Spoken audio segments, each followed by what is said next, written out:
না, তার প্রেম নিয়ে বলিউডে নানা কথা নানা গুঞ্জন হলেও তিনি কখনো মুখ খোলেননি। এমনকি চুপচাপ মেনে নিয়েছেন ঐশ্বর্যা রাই বচ্চন ও ক্যাটরিনার সঙ্গে ব্রেকআপও। তবে আর নয়, টুইঙ্কেল খান ও কাজলের প্রশ্নে মনের আগল আলগা করলেন বলিউডের দাবাং খান সালমান।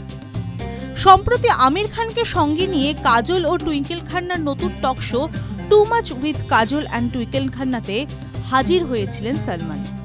আর সেখানে কথায় কথায় নিজের প্রেমের সম্পর্কের কথা খোলসা করলেন বলিউডের ভাইজান। ঐশ্বর্যকে সত্যি সত্যি ভালোবেসে ফেলেছিলেন সালমান।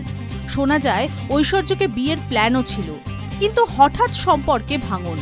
গুঞ্জন এসেছিল ঐশ্বর্যের প্রতি সালমানের খারাপ ব্যবহারের জন্যই নাকি এই সম্পর্ক টেকে না। এরপর ক্যাটরিনার ক্ষেত্রেও নাকি ঘটেছিল এমনটাই। সত্যি কি তাই? টুইঙ্কেল খান্না ও কাজলের শোয়ে এসে সলমান খান বললেন, সম্পর্কে থাকার সময় যখন একজন সঙ্গী অন্যজনের তুলনায় বেশি উচ্চতায় পৌঁছে যায়, ঠিক তখনই সম্পর্কের ভিতর সমস্যা শুরু হয়। কোনো একজন নিরাপত্তাহীনতায় ভুগতে শুরু করে। তাই আমি মনে করি দুজনেরই একসঙ্গে বড় হওয়া উচিত। কেউ যেন কারোর ঘাড়ে নিঃশ্বাস না ফেলে, সেদিকে নজর দেওয়া উচিত।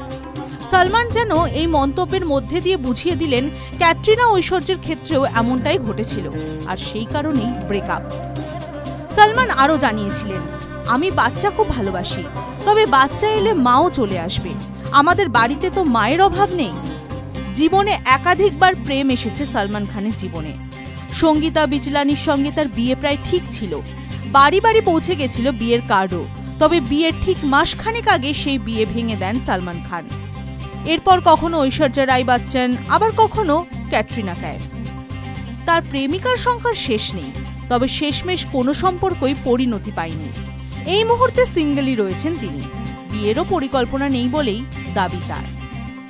TV9 Bangla digital.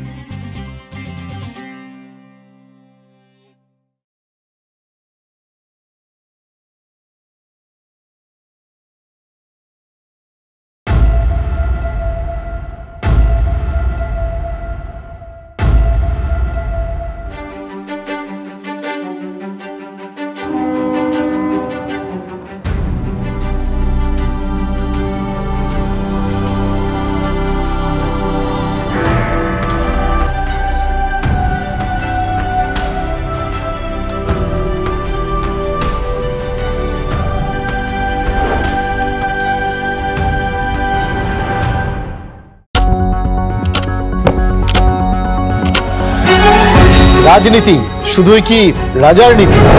রাজা উজিরের চোখে নয়, আপনার আমার চোখে সমাজের ছবি। কঠিন কথা সহজভাবে না বললেই নয়। প্রতিদিন রাত 9টায় TV9 বাংলায়। TV9 বাংলা না দেখলেই নয়।